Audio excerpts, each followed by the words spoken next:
ஒரு விஷயம் கூட பரிசுத்த ஆவியான தேவனை மகிமைப்படுத்த ஆண்டவர் கிருபை செய்வாராக. அல்லேலூயா, ஆமென். இந்த 5 மாத காலம் அளவும் உங்களுக்கும் எனக்கும் தேவன் நல்லவராய் நன்மை செய்கிற ஆண்டவராய் நம்முடைய தேவைகளை சந்தித்து எல்லா சூழ்நிலைகளிலும் சுகத்தை பலனை தந்து வியாதிகள் பலவீனங்கள் வெயிலின் தாக்கங்களுக்கு எல்லாம் கர்த்தர் விலக்கி பாதுகாத்து நன்மையினால் நிரப்பி ஆசீர்வாதமாய் கர்த்தர் நடத்தி கொண்டு வந்தார்.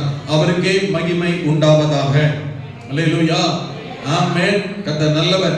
இந்த வரப்போகிற ஜூன் மாதத்திலே ஆண்டவர் பெரிதான ஆசீர்வாதங்களை நமக்கும் நம்முடைய குடும்பத்திற்கும் சேஷமாய் படிக்கிற பிள்ளைகளுக்கும் ஆமென் ஒவ்வொருவருக்கும் சேஷ கிருபைகள் ஞானத்தை பலனை ஆசீர்வாதங்களை தந்து நடத்துவாராக. அதே சமயத்தில் வேலை செய்கிற நம்முடைய பிள்ளைகளுக்கும் வேலை ஸ்தலங்களில் இருக்கிற இடங்களில் ஆண்டவர் பாதுகாப்பை தந்து எல்லா விதங்களிலும் அவருடைய நன்மைகளை கர்த்தர் நிறைவாய் கட்டளிடுவாராக. அல்லேலூயா, அவருக்கே மகிமை உண்டாகட்டும். கரங்களை உயர்த்தி சொல்லலாமா? ஆமென். கர்த்தர் பெரியவர். சரி, இந்த காலை நேரத்தில் நம்முடைய சிந்தனைகளை ஆண்டவருடைய வார்த்தைக்கு நேராய் திருப்ப கர்த்தர் நமக்கு கிருபை செய்வாராக. வாசிக்கலாம். எபேசியருக்கு எழுதின நிருபம், பவுல் எபேசியருக்கு எழுதின நிருபம் முதல் அதிகாரம் 13ஆம் வசனத்தை எல்லாரும் திருப்பிக் கொள்ளலாம். அப்போஸ்தலனாகிய பவுல் எபேசியருக்கு எழுதின நிருபம் முதல் அதிகாரம், ஆமென், ஸ்தோத்திரம், 13வது வசனம்.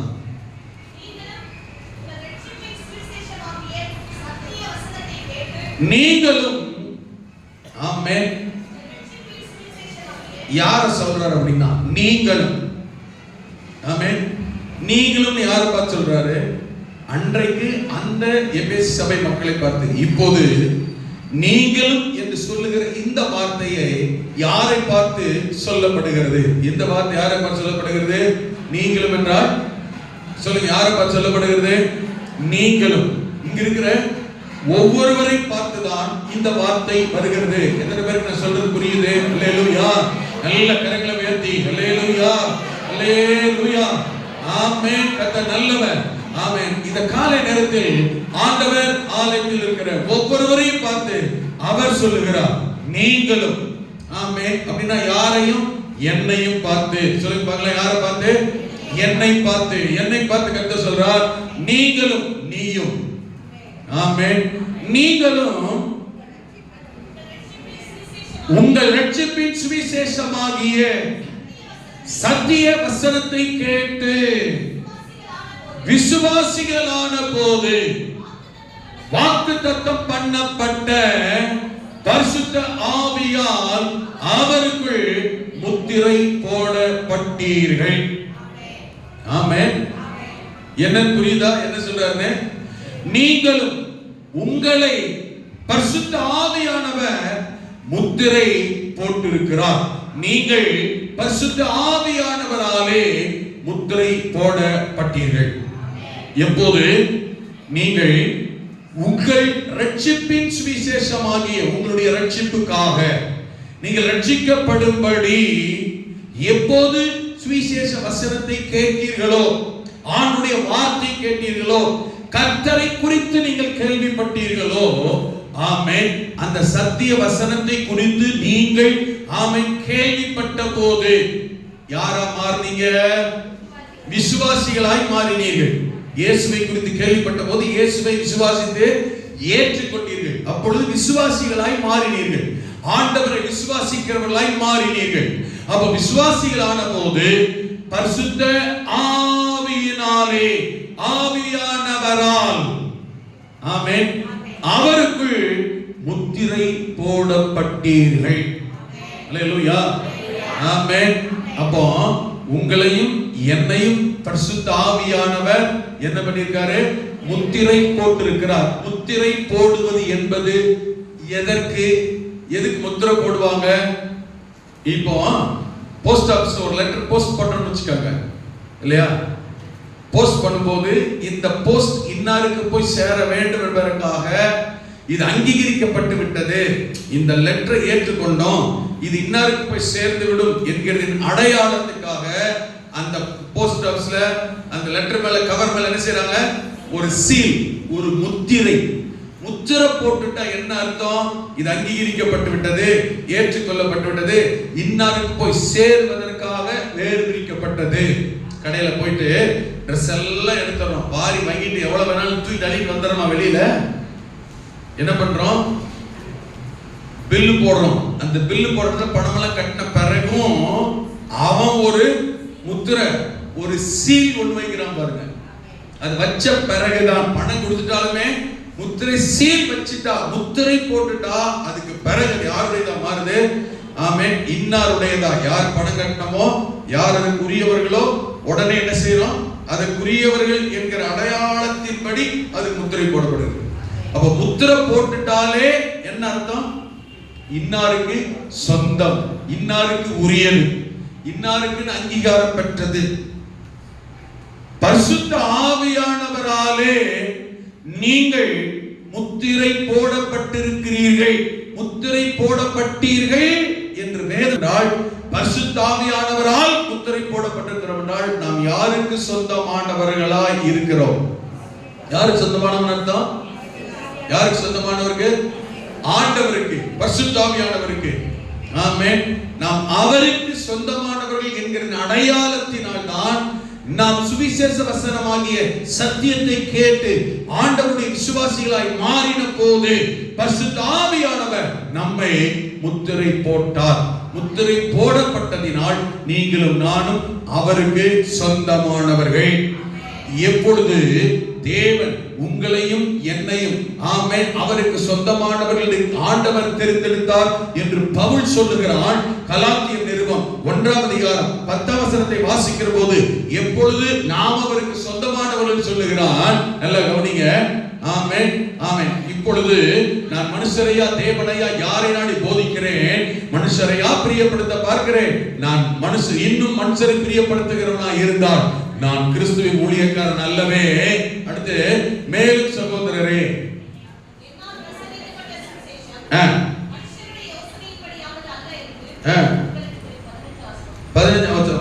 கீழே, அப்படி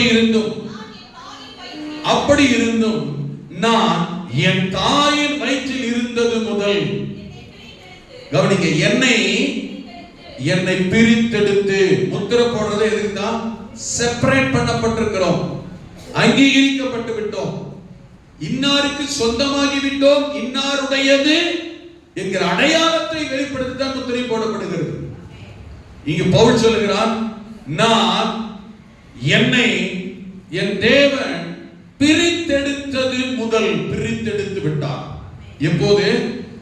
என் தாயின் வயிற்றில் இருந்தது முதல் என்னை பிரித்தெடுத்து, செப்பரேட் பண்ணி, வேறு பிரித்து, அல்லேலூயா, முத்திரை போடப்பட்டு, ஆமென், கிருபையினாலே என்னை அழைத்த தேவன். அல்லேலூயா. எதற்காக தாயின் வயிற்றில் பிரித்தெடுக்கப்பட்டேன்? எதற்காக முத்திரை போடப்பட்டேன்? நம்பர் 1, முத்திரை போடப்பட்டது.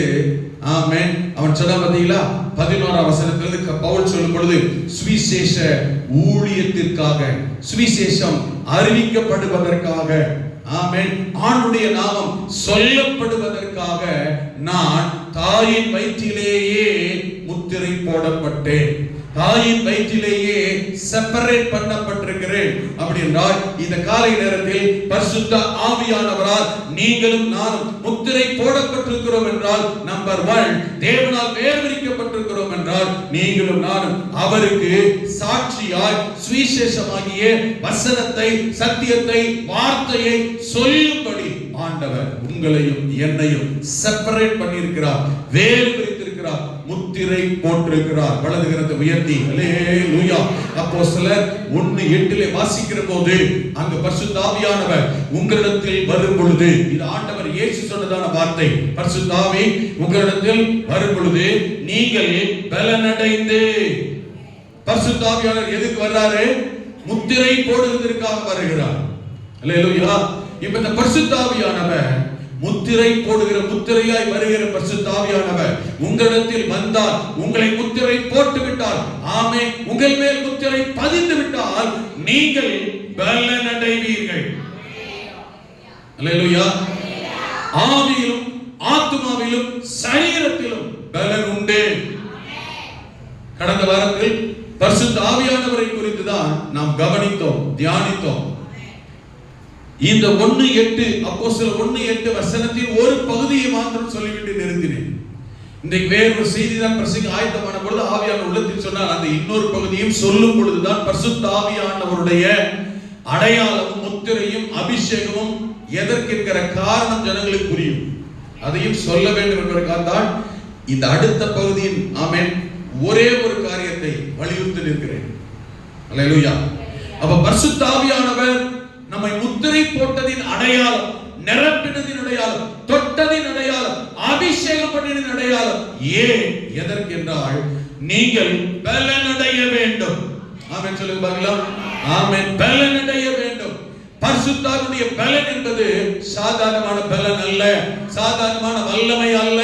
பரிசுத்தாவினுடைய பலன் என்பது ஆவியில், நம்முடைய ஆவியில் சோர்ந்து போகும் போதெல்லாம், ஆவியில பலவீனப்படுகிற போதெல்லாம், ஆவியில நாம் தவழ்ந்து நாம் அப்படியே உற்சாகத்தை இழக்கிற போதெல்லாம் இந்த ஆவியானவர் நம்மை பலப்படுத்துகிறார், ஆவியானவர் நம்மை நிரப்புகிறார், ஆவியானவர் உற்சாகப்படுத்துகிறார். ஆத்மீக மனுஷன், உள்ளான மனுஷன், ஆத்மீக மனுஷன் அவிசுவாசப்படும் பொழுது, அதைரியப்படும் பொழுது, ஆமென், சோர்ந்து போகிற பொழுது உள்ளான மனிதனை பரிசுத்த ஆவியானவர் பலப்படுத்துகிறார்.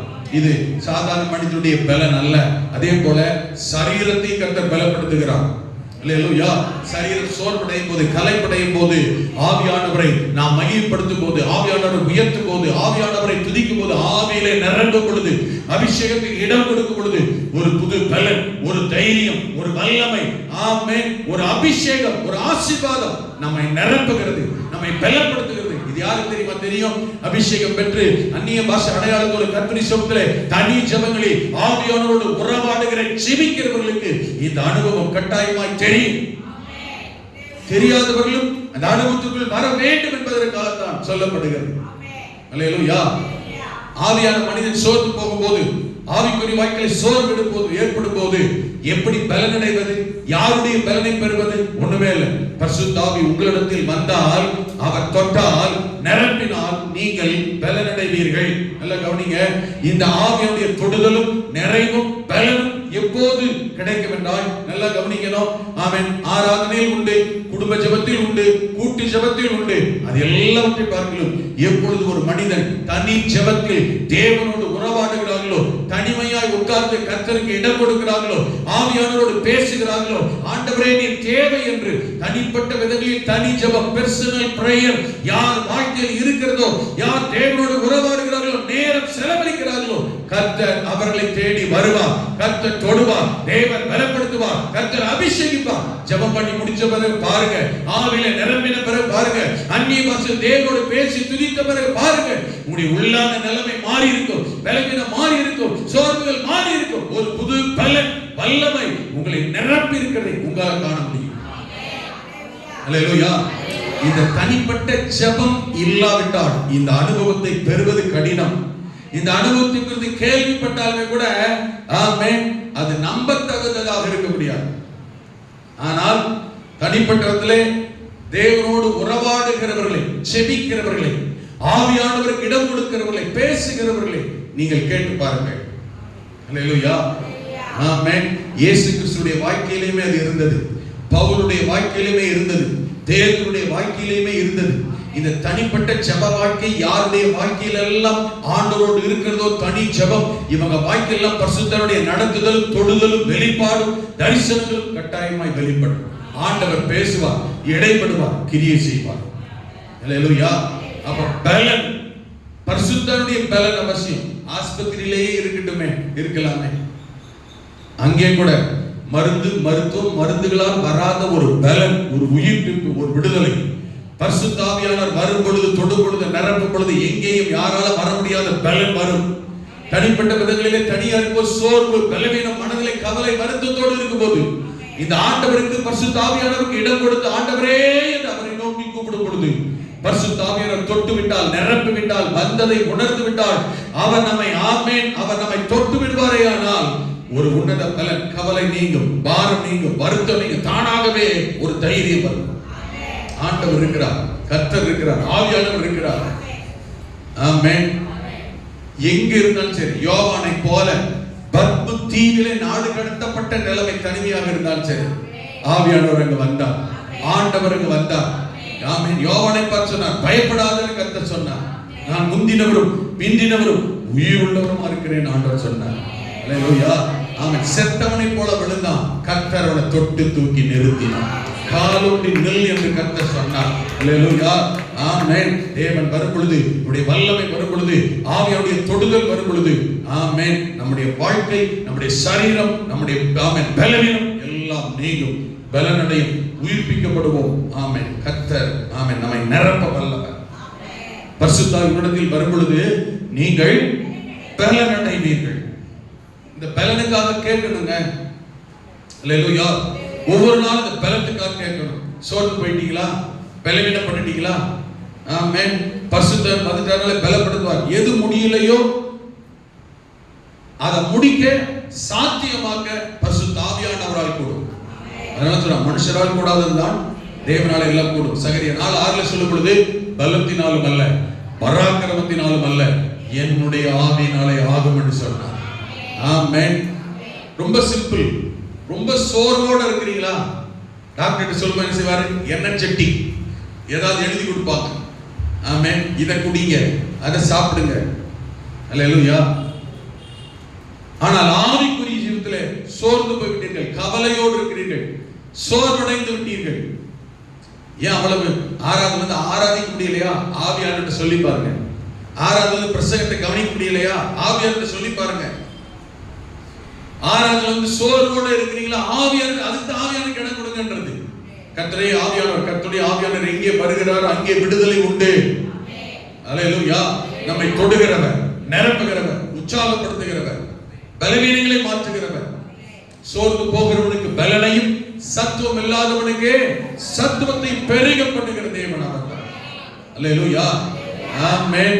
அந்த பலன் தேவை. நல்லா சொன்னாரு, ஆவியானவர் உள்ளத்தில் வரும் பொழுது நீங்கள் பலன் அடைவீர்கள். பலனுக்காக கேளுங்க. அல்லேலூயா. போன வார்த்தை சொல்றதை திரும்ப நான் சொல்ல விரும்பல. போன 5 காரியம் சொன்னேன், திரும்ப அதுக்கு கூட போன ஒரு பிரசங்கமாயிரும்.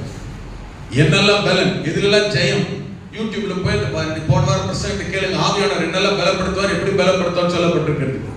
இன்னைக்கு இந்த அப்போஸ்தலர் 1:8 இருக்கிற அடுத்த வார்த்தை இருக்கு பாருங்க, நீங்கள் எனக்கு சாட்சிகளாய் இருப்பீர்கள். எப்படி இருப்பீங்க? எனக்கு சாட்சி. 2 விதத்தில் நாம் சாட்சியா இருக்க கர்த்தர் விரும்புகிறார். 2 விதத்துல நாம் யாரா இருக்கணும்? சாட்சியா இருக்கணும். சாட்சி என்பது விட்னஸ். கோர்ட்ல போய் சொல்லணும்னு வச்சுக்கோங்களேன், இந்த காரியத்துக்கு, இந்த விஷயத்துக்கு சாட்சி, ஆதாரம், சாட்சி இருக்கா? ஆமென். என்ன சாட்சி ஏத்துக்கிறாங்க தெரியுமா? இந்த வக்கீல் ஒரு அம்மா உட்கார்ந்திருக்காங்க, கேட்டு பாருங்க. என்ன சாட்சி ஏத்துக்கிறாங்க தெரியுமா? அவங்க கேட்கிற விரும்புகிற சாட்சி என்ன தெரியுமா? கண்ணால் பார்த்த உண்மையான நேரடியான சாட்சி. அதான் அங்கீகரிப்பாங்க, ஏத்துக்கிறாங்க. நான் கேள்விப்பட்டேன், நான் நினைக்கிறேன், அதெல்லாம் ஏத்துக்கிறாங்களாமா? ஆமென். ஒரு ஹைகோர்ட் லாயர் உள்ள உட்கார்ந்திருக்காங்க, கேளுங்க போகும்போது. எந்த சாட்சி தெரியுமா எடுபடும்? நேர்ல, கண்ணார, உண்மையுள்ள, உயிருள்ள சாட்சி. அதுக்கு பிறகு விட்னஸ் அப்படின்னு அர்த்தம். எவிடன்ஸ் யார் தேவை? விட்னஸ். இங்க சொல்லப்பட்டிருக்கிற எனக்கு சாட்சிகளாக இருப்பீர்கள் சொல்லப்பட்டிருக்கிற ஆங்கில வார்த்தைக்கு be a witness அப்படின்னு சொல்லப்பட்டிருக்கு. சாட்சிகளாய் இருங்கள். எப்படிப்பட்ட விட்னஸ் தெரியுமா? உயிருள்ள, உண்மையுள்ள, நேரடியான, ஆமென், லைவ் விட்னஸ். ஆமென். நீங்கள் எனக்கு சாட்சிகளாய் இருங்கள், இருப்பீர்கள், இருக்க வேண்டும் என்று ஆண்டவர் விரும்புகிறார். ஆண்டவருக்கு என்ன சாட்சி? ஆமென்.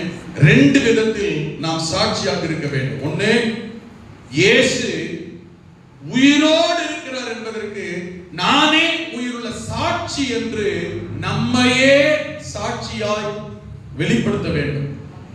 நாமே சாட்சியாக ஆண்டவர் இருக்கிறார் என்பதற்கு, ஆண்டவர் உண்மையுள்ளவர் என்பதற்கு, ஆண்டவர் ரட்சகர் என்பதற்கு, ஆண்டவர் அற்புதர் என்பதற்கு, ஆண்டவர் வரப்போகிறார் என்பதற்கு, இயேசு இருக்கிறார் என்பதற்கு, கிறிஸ்து இருக்கிறார் என்பதற்கு, ஆமென், நாமே சாட்சியாய் நிற்க வேண்டும், வாழ வேண்டும். அப்ப நம்மை பார்க்கிறவர்கள் யார் இருக்கிறத நம்பணும்? இயேசு இருக்கிறதை நம்பணும். நம்மை பார்க்கிறவர்கள் இயேசு ஆண்டவர் இருக்கிறதை நம்பணும். நம்மை பார்க்கிறவர்கள் இயேசு உயிரோடு இருக்கிறார் இருக்கிறதை நம்ப வேண்டும். ஆமென். ஒரு காலத்துல பேதுரு இதை சொல்ல, இதை நிரூபிக்க, இதை காண்பிக்க பயந்தான். ஒரு வேலைக்காரி சொன்னா என்ன தெரியுமா? நீயும் அவர்களோடு கூட இருந்தவன். ஆமென். இவன் சொன்னா இல்லவே இல்லை, பயந்தான். ஐயோ, அவர் எனக்கு யாருன்னே தெரியாது. எப்படி சொன்னா பாருங்க, அவர் எனக்கு யாருன்னே தெரியாது. அதை தாண்டி எந்த லெவலுக்கு போயிட்டான் தெரியுமா? பார்க்கறவெல்லாம் கேட்க ஆரம்பிச்ச உடனே அவரை சபிக்கவும் சத்தியம் பண்ணவும் தொடங்கினான். என்ன சபிச்சானோ எனக்கு இன்ன வரைக்கும் புரியல. நானும் யோசிச்சு பார்த்தேன். இயேசுவை சபித்தான், அவரை சபித்து சத்தியம் பண்ண என்ன சொல்லியிருப்பான்னு தெரியல. என்னடா போய் இந்த ஆளு கூட போய் சேர்ந்துட்டானே, இந்த ஆளு கூட இருந்ததுனால நமக்கு பிரச்சனை. என்ன சொன்னாலும் என்ன பேசினான்னு எனக்கு புரியல. ஆமென். ஆனா எப்படி மாறிட்டான்? அவரை சபிக்கவும் சத்தியம் பண்ணவும் தொடங்கினான் போட்டிருக்கு. அல்லேலூயா. சரி, போகட்டும். ஆனால் அப்போஸ்தலர் 2ல வரும் பொழுது, ஆமென், பரிசுத்தாவின் அபிஷேகத்திற்காக கடந்த வாரத்தில் கேள்விப்பட்ட பார்த்தீங்களா? பரிசுத்தாவின் அபிஷேகத்திற்காக இந்த மேல் வீட்டறையில போய் கூடியிருந்த பொழுது 120 பேர்ல இவனும் ஒருவன், சீஷர்களும் இயேசுவின் தாயும் அங்கே கூடி வந்த அநேகர் இருந்தார்கள். கிட்டத்தட்ட 120 பேர் பரிசுத்தாவின் அபிஷேகத்துக்காய் காத்திருந்த பொழுது பெந்தெகோஸ்தே நாளிலே பரிசுத்த ஆவியானவர் அவர்கள் மேல் வந்து இறங்கினார். இந்த அப்போஸ்தலனாகிய பேதுருவையும் கர்த்தர் நிரப்பினார். இந்த அப்போஸ்தலனாகிய பேதுருவின் மேல் பரிசுத்த ஆவியுடைய அபிஷேகம், அந்த அக்கினி வந்து இறங்கின போது, இவனும் அபிஷேகத்தால் நிரப்பப்பட்ட போது, அந்நிய பாஷைகளை பேசின போது, தேவன் இவனை பலப்படுத்தினார், தைரியப்படுத்தினார். ஆமென். ஒரு காலத்தில் இயேசு என்று சொல்ல பயந்தான். இன்று எல்லா ஜனங்களுப்பதாக எழுப்பி நின்று சாட்சியாக அறிவித்தான். என்ன சொன்ன தெரியுமா? அப்போஸ்தலர் 2:32ல, ஆமென், இந்த இயேசுவை, நசரேயனாகிய இயேசுவை தேவன் எழுப்பினார். அவர் உயிரோடு இருக்கிறார். இயேசு உயிரோடு எழுந்தார் என்பதற்கு நாங்கள் எல்லாரும், நானும் சாட்சியாக இருக்கிறேன்.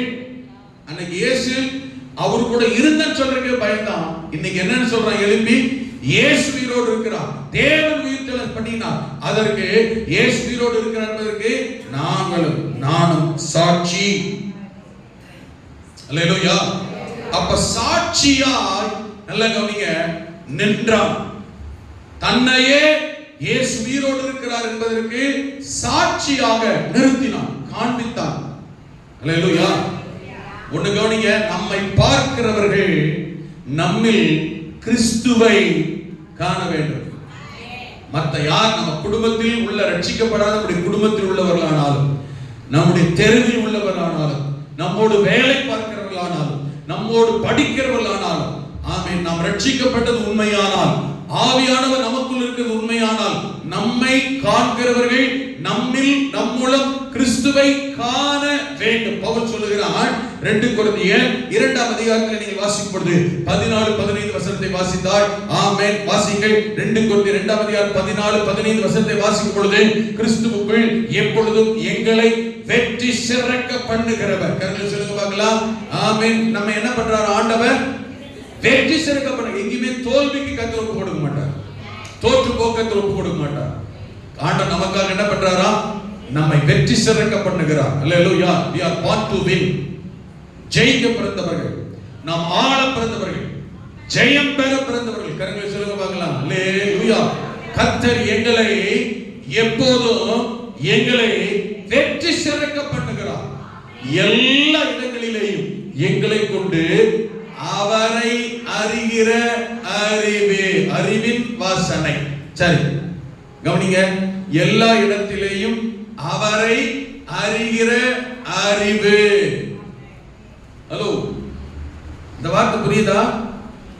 எங்க இருந்தாலும், ஆமென், அந்த ஜனங்க இருக்கிற இடத்துல இருக்கிற அவர்கள், மற்றவர்கள், இயேசுவை அறியாதவர்கள் இயேசுவை அறியும் அறிவை அடையும்படி. வசனத்தை புரிஞ்சுக்கங்க.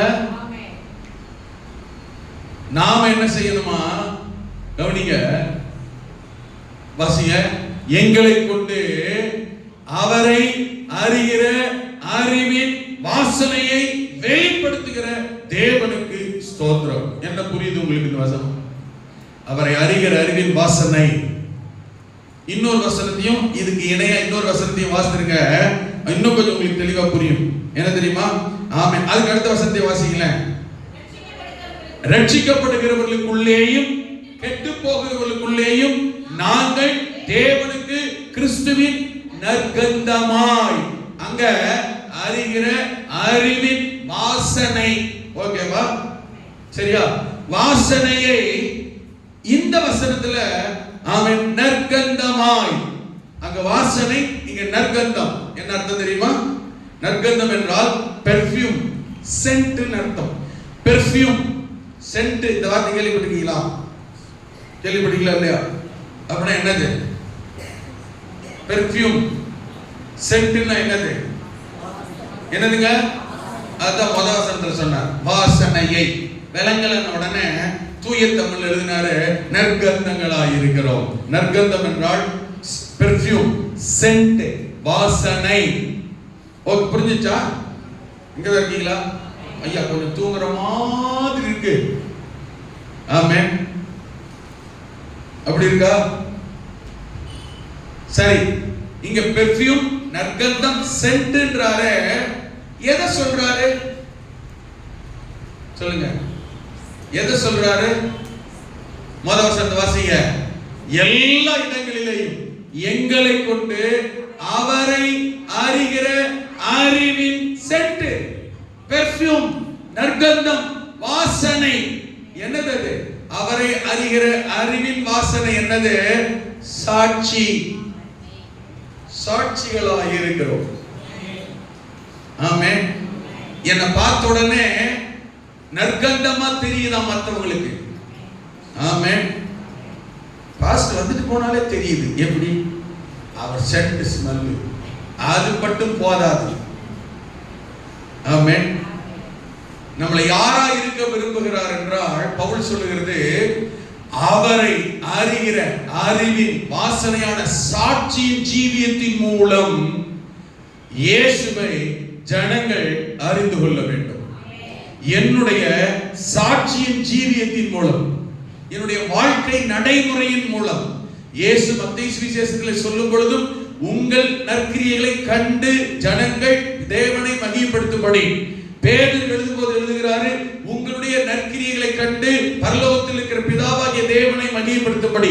பவுலும் எழுதுகிறார், உங்களுடைய நற்செயல்கள் நற்காரியங்களை கண்டு ரட்சிக்கப்படாத பிரஜாதியார் பிதாவாகிய தேவனை மகிமைப்படுத்தும்படி. இப்படி எல்லாம் எழுதுகிறார்.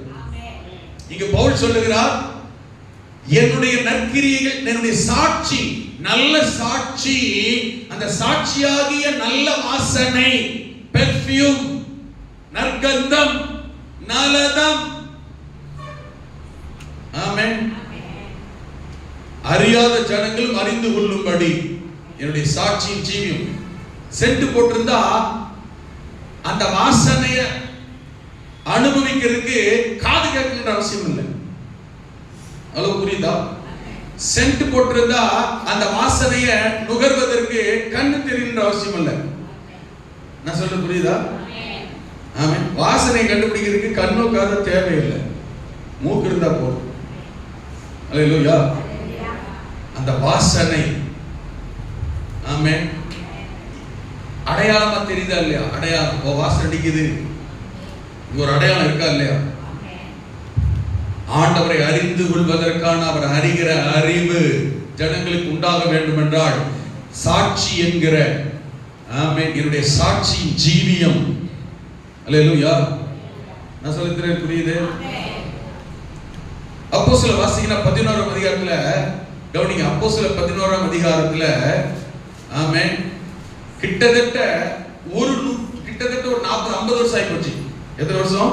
இயேசு கிறிஸ்து மரித்து உயிர் தெழுந்து கிட்டத்தட்ட ஒரு 40-50 வருஷம் ஆயிடுச்சுங்க.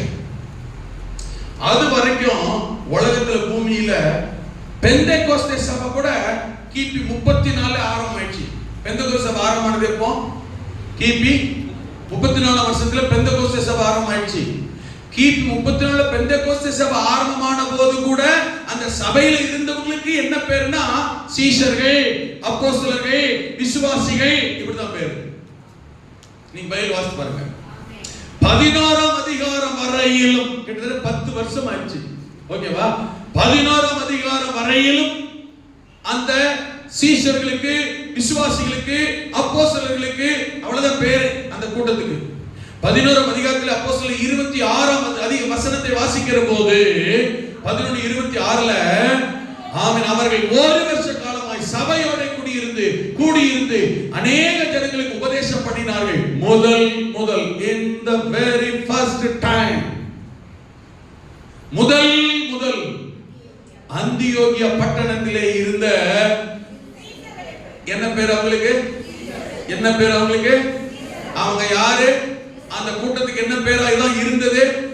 சீஷர்கள் தான். ஆமென். அந்த சீஷர்கள் கூட்டத்துக்கு, அந்த சபை கூட்டத்துக்கு, அந்த அப்போஸ்தலருடைய கூட்டத்துக்கு முதல் கிறிஸ்தவர்கள் என்கிற பேர் வழங்கிற்று. கரங்களை சொல்லுங்க பாருங்க. வேதத்துல, உலகத்துல, பூமியில ஃபர்ஸ்ட் முதல்ல கிறிஸ்தவர்கள் என்கிற பேர் இங்கதான் வருது. இங்கிருந்து தான் வருது. 120 பேர் கூடி இருந்தாங்களே மேல் வீட்டு அறையில, அவங்களுக்கு கூட என்ன பேர் கிடையாது. அதுல யாரு உண்டு? பேதுரு உண்டு, யாக்கோபு உண்டு, யோவான் உண்டு, இயேசுவின் 2 தம்பிமார் உண்டு, இயேசுவை பெற்றெடுத்த தாயாரும் உண்டு, மரியாளும் உண்டு, இயேசுடைய சித்தியாகிய மரியாளும் உண்டு. ஆமென். யாருக்குமே என்ன பேர் கிடையாது? கிறிஸ்தவனே பேர் கிடையாது. மரியாள் அம்மாவுக்கு என்ன பேர் கிடையாது? கிறிஸ்தவனே பேர் கிடையாது. பேதுருக்கு என்ன பேர் கிடையாது? கிறிஸ்தவனே பேர் கிடையாது. ஆமென். அப்படி என்றால் கொஞ்சம் கவனிங்க. அந்த 120 பேர் கூடி இருந்த மேல் வீட்டு கிபி 34ல இருந்து 2 அப்போஸ்தலர் 2ஆம் அதிகாரத்துல இருந்து 11ஆம் அதிகாரம் வரையிலும் கவனிங்க. 11ஆம் அதிகாரம் வரையிலும் கிறிஸ்தவர்கள், அவர்கள் கிறிஸ்துவை உடையவர்கள், இவர்களை பார்த்தால் கிறிஸ்துவினுடைய செயல்பாடு, செய்கை, குணாதிசை வெளிப்படுகிறதே என்று ஜனங்கள் இந்த 11ஆம் அதிகாரம் வரையிலும் சொல்லுகிற வரையிலும் இவங்க வாழ்க்கை நடைமுறையில நல்ல கவனிங்க, இயேசு கிறிஸ்துவுடைய சாட்சிகள் என்கிறதை அவர்கள் என்ற கிறிஸ்துவை வெளிப்படுத்திக் கொண்டே வந்தார்கள். ஆமென். வெளிப்படுத்த பார்க்கிற ஜனங்களுக்கு எல்லாம் ஆமென். இந்த தெருவில் இன்னைக்கு தான் குடி வந்தாங்க, இந்த மாசம் தான் குடி வந்தாங்க, இந்த வருஷம் தான் வந்தாங்க. இவங்களை பார்க்கும்போது, இவங்க பேச்சை பார்க்கும்போது, நடைய பார்க்கும்போது, இவங்க சுபாவத்தை பார்க்கும்போது, கேரக்டர் பார்க்கும்போது, செயல்பாடை பார்க்கும்போது இவங்களை பார்த்தா இவங்க சொல்ற இயேசுவை போல தெரிகிறது என்கிறதை கண்டார்கள். அந்தியோகியாவில் இருந்த சீஷர்கள் யாரை வெளிப்படுத்தினார்கள்? அந்தியோகியாவில் இந்த சீஷர்களுக்குள்ள யாரை பார்த்தார்கள்? இயேசு கிறிஸ்துவை பார்த்தார்கள். நான் உட்பட என்னையும் சேர்த்து பலிபீடத்திலும் சொல்லுகிறேன், இன்றைக்கு நம்மை பார்க்கிற நம்முடைய குடும்பத்தாரோ, அக்கம் பக்கத்திலோ, வேலை செய்கிற இடத்திலோ, படிக்கிற இடத்திலோ, நாம் இருக்கிற பட்டணத்திலோ, கிராமத்திலோ, தெருவிலோ நம்மை அல்லது நம்மில் கிறிஸ்து தெரிகிறாரா யாருக்காவது? நம்மளை பார்த்தா வீட்டுல என்ன சொல்றாங்க? நீ எல்லாம் பைபிளை எடுக்கக்கூடாது, நீ எல்லாம் சபைக்கே போகக்கூடாது, நீ எல்லாம் ஜபமே பண்ணக்கூடாது. இன்னும் எக்ஸ்ட்ரீமா எடுத்து சொல்றாங்க, நீ எல்லாம் பைபிள் வேற தூக்குற, சபைக்கு வேற போயிடுற. என்ன காரணம்?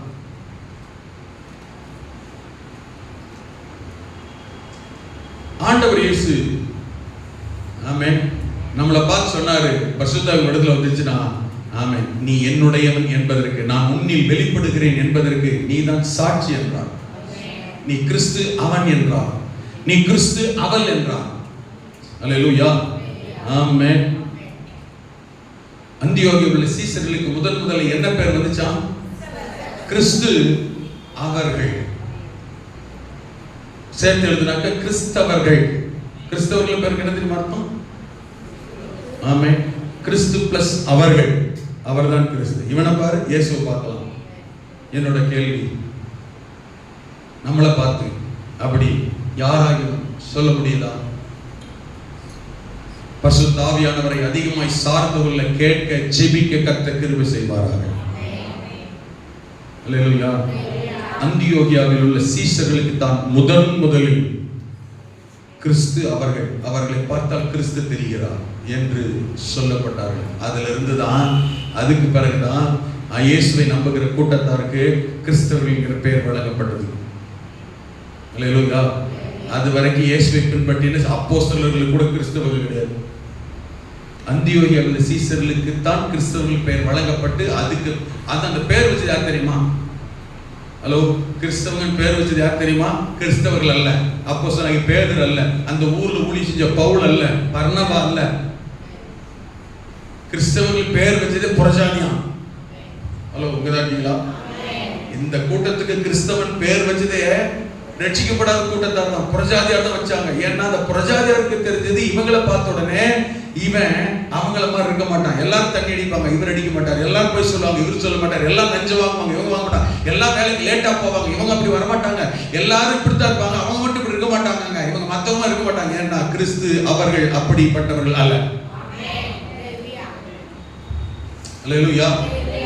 இன்னொன்னு சொல்லட்டா, அதனால புறஜாதியாருக்கு நம்மளை கண்டா பிடிக்காது. பேதுரு எழுதுறாரு, நம்ம அவர்களை போல இல்லாததினாலும் அவர்களுடைய பாவத்திற்கு நாம் உடன்படாததினால நம்மள அவங்களுக்கு பிடிக்கல. That's all. நான் சொல்லுறேன், ஏன் கிறிஸ்தவர்கள் கண்டா மத்தவங்க பிடிக்க மாட்டேங்குது? Very simple. தெளிவா நீங்க முதல்ல புரிஞ்சுக்கங்க, அப்பதான் நீங்க உற்சாகமா தைரியமா இருப்பீங்க. ஏன் கிறிஸ்தவங்களுக்கு மத்தவங்க கண்டா பிடிக்க மாட்டேங்குது? Very simple. பைபிள் சொல்ற பதில் என்ன? இதுக்கு வேதம் சொல்ற பதில் என்ன? வேதம் சொல்லுது, முன்னே ஒரு காலத்தில் நீங்கள் அவருடையவர்களா இருந்த போது அவங்க ஏத்துக்கிட்டாங்க உங்களை. அவருடையவர்களானா தண்ணி அடிக்க கூட போனோம், தம் அடிக்க கூட போனோம், ஆமென், கஞ்சா போடவே கூட போனோம், ஆமென், டாஸ்மாக் கடை கூட போனோம், பாவ பழக்கத்துக்கு கூட போனோம், பொய் சொல்றது கூட போனோம், ஏமாத்துறது கூட போனோம், திருடுறது கூட போனோம், இழிவான காரியங்களை செய்யறது கூட போனோம், கூட இருந்தோம். அப்ப நம்மளுக்கு நல்லா இருந்துச்சு. இப்ப நாம யாராயிட்டோம்? எடுத்தீங்களா வசனத்தை? இப்ப நம்ம யாராயிட்டோம்? அந்த பழக்கத்துக்கு உடன்படுறதில்ல, தண்ணி அடிக்க போறதில்ல, தம் அடிக்க போறதில்ல, பொய் சொல்ல போறதில்ல, திருடுறதுக்கு போறதில்ல, ஏமாத்துறதுக்கு போறதில்ல, களவாட போறதில்ல. நம்ம அவங்களை விட்டு செப்பரேட் ஆயிட்டோம். பழக்க வழக்கங்களை, கலாச்சாரங்களை, செயல்பாட்டு முறைகள்ல வேறு பிரிஞ்சிட்டோம். பீடி குடிக்க போறதில்ல, சுருட்டு குடிக்க போறதில்ல, புகையில போட போறதில்ல. முந்தி அப்படித்தானே இருந்தோம், அப்ப நல்லா இருந்துச்சு.